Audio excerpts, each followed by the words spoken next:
యేసుక్రీస్తు వారి సిలువ మనకు నేర్పించే ఒక అద్భుతమైన గుణపాఠం ఏంటంటే, సిలువలో ఆయన మరణించేటప్పుడు అయ్యో ఇంత యవన బలం కలిగిన శరీరాన్ని వీళ్ళు కొట్టి పాడు చేసేస్తున్నారు, నేను ఎంత అందంగా ఉంటున్నాను, నా అందాన్ని వీరు నాశనం చేస్తున్నారు అని చెప్పి తన అందము గురించి ఏనాడు యేసుక్రీస్తు వారు ఆలోచించలేదు. ఎందుకంటే 30 సంవత్సరాలు మంచి యవన కాలమందు సేవ పరిచర్య కొరకు యేసుక్రీస్తు వారు వచ్చి ఉన్నారు.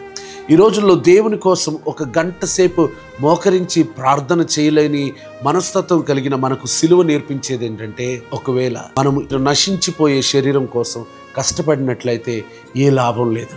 అదే ఈ శరీరాన్ని దేవుని కోసం నలగొట్టుకొని దేవుని కోసం ఆయన సన్నిధిలో సమర్పించగలిగితే పొందే మేలులు నిత్య జీవము, అంటే ఎవరు తీసుకోలేనటువంటి అద్భుతమైన ఆశీర్వాదములు మనం పొందుకోగలుగుతాం. అదే విషయాన్ని అపోస్తలుడైన పౌలు కొరింథీయులకు రాసిన 2వ పత్రికలో 5వ అధ్యాయం 1వ వచనంలో, భూమి మీద మన గుడారమైన ఈ నివాసము శిథిలమైపోయినను చేత పని కాక దేవుని చేత కట్టబడినది నిత్యమైనదినైన నివాసము పరలోకమందు మనకున్నదని ఎరుగుదుము. యేసుక్రీస్తు వారికి తెలుసు, నా శరీరము శిథిలమైపోయినా సరే నా చేత నేను కట్టుకొని లేక ఏ మనుషుని చేత కట్టబడని ఒక గుడారము నాకు పైన ఉన్నది అని చెప్పి ఆయన రక్తము పోతున్నా సరే, ఆయన శరీరంలో నుంచి ప్రతి నీటి బొట్టు వెళ్ళిపోతున్నా సరే ఆయన కంగారు పడలేదు.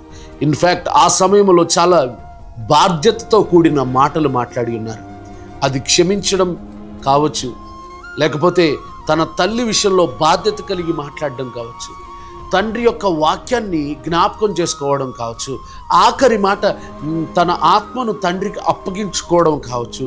చాలా బాధ్యతగా ఉన్నారు. ఎందుకంటే ఇది శిథిలమైపోయినా సరే మన కొరకు మహిమ శరీరము పరలోక రాజ్యమందు ఉంది. మరి శిథిలమైపోయే ఈ శరీరం కోసం ఈ శరీరాన్ని సుఖపెడదామా, లేకపోతే వాడబారనటువంటి గుడారము మనకు పరలోక రాజ్యమందు ఉంది అన్న విశ్వాసముతో కష్టపడదామా?